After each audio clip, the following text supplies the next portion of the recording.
Oh, yan.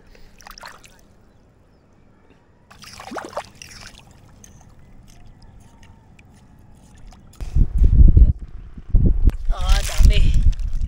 Oh, diba? Maaga kami gumising ng pinsan ko para pumunta dito sa Hibasan dahil maaga yung pag-low tide ng dagat na pag-usapan namin na gumising ng maaga dahil itong pinsan ko kagaling lang ng Manila.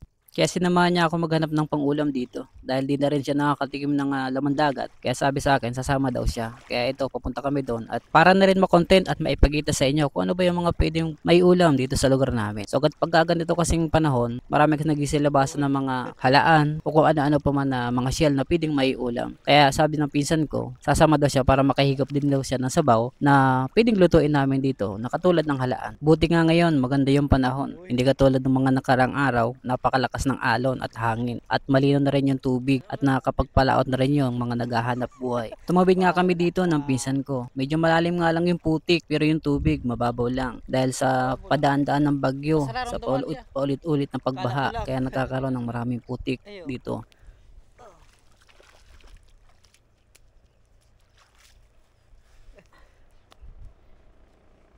Nakarating na nga kami kung saan merong mga halaan. Kaya ito, nag-umpisa na ako magukay at meron na ako nakuha ng dalawa. Ganito nga lang pala ang size ng halaan dito. Hindi masyadong kalakihan pero masarap ito. Oh, hello. Oh.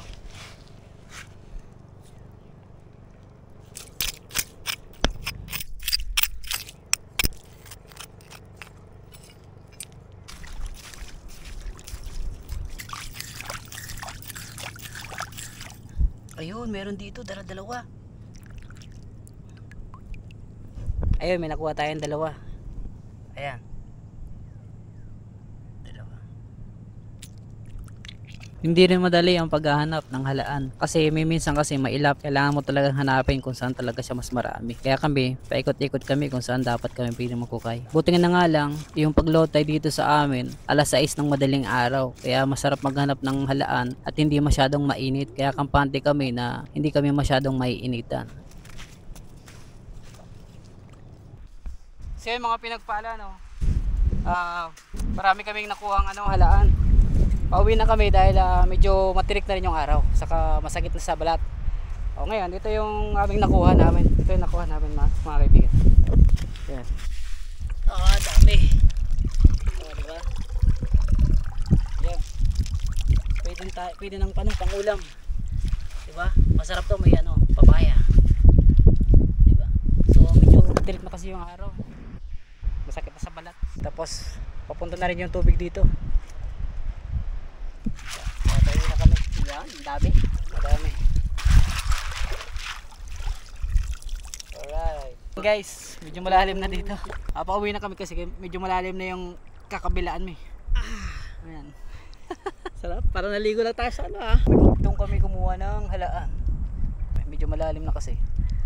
Ayan. Doon, mababaw din naman. Ayun, medyo mababaw na. Ayan, medyo mababaw na. Bandang gitna lang. Ang tubig, lamig. Oo.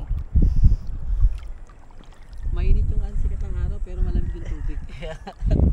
Ayun na, malalim na yung malalim na yung putik. Kanaw, tinatawag sa amin. Kita nyo mga kaibigan, no? Malalim ng putik. Tagalago ba tayo? Medyo malalim yung putik. Wala tayo dinalo natin.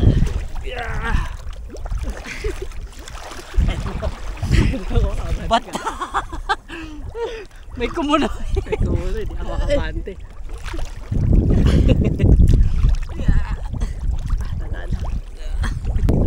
Ang lalim ng tubig, mga 2 dangkal lang, pero yung lalim ng putik, pag di ka marunong lumangoy, hanggang hita. Delikado. Ng putik. Isang pagsubok na naman ang ating nalampasan.